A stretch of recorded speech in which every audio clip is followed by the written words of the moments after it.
Hello friends and welcome to another week of Creo. This week I'm at Granville Island.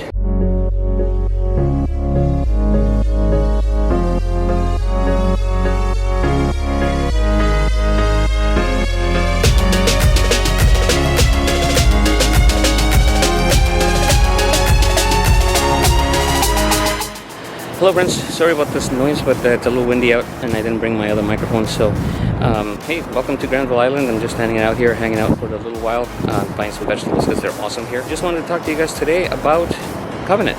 A long time ago, during Abraham's time, one of the little stories that nobody ever talks about, and we're going to be talking about it today, is the story of how Abraham made a covenant with God. Now, a covenant was a contract. It was very, very serious matter. Whenever they did a contract back in the day, they used to have these animals that they used to come, and after they signed everything, basically you would kill them in front of everybody, and they would do this oath. They would say, may it be done to these animals just like may it be done to me like these animals if I break my promise. That's basically what they used to do.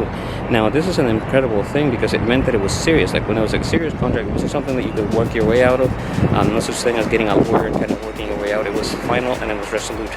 Now there's a story in Genesis where Abraham gets asked by God to bring all these animals. I'm gonna link it in here somewhere. But he brings three or four types of different animals, and God asks him to split them in half and then put each half on one side of this crevasse, a tiny little crevasse. And then Abraham was supposed to wait. So Abraham waited and waited until he fell asleep, and he had this dream where this flaming pot, this basically meant the Spirit of God came, and he walked in between the animals. Now you got to remember that blood would have pooled in between of there, and he would have walked down the middle of it, basically getting his feet and the hems of his robes wet with the blood.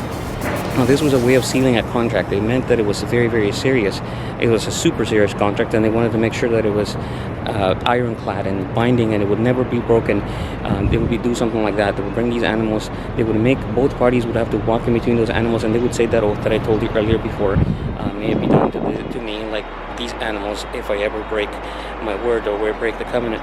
And this is exactly what God was saying. But one thing you have to realize here is that God did not ask Abraham to walk in between the animals. God alone was taking the penalty. He's basically saying, I know you're not going to be able to uphold this, so I will uphold it for you, and I'm not going to expect you to actually walk in the middle of these animals and make that promise that you can't keep, but I can keep it. I know that I will never break my word, so I'm going to do it for you. I'm going to make it my part of the bargain so ironclad that no matter what you do, no matter how far away you are from me, my word will remain and I will be true to it. And I think that's an amazing thing to learn about this week is knowing that God's promises are super serious. Whenever God makes you a promise, he's not just joking around and he'll forget about it. It's a solid binding contract. It is something that he will uphold, and he still upholds. And last week, if you took a look at some of the stuff in the devotional, we look at some of the histories and some of the promises that God made to Abraham and his descendants, and how he's always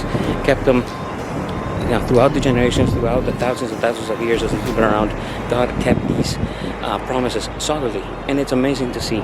So guys, this week as you're talking with your crews, remember about God's promises. They're ironclad, they are solid.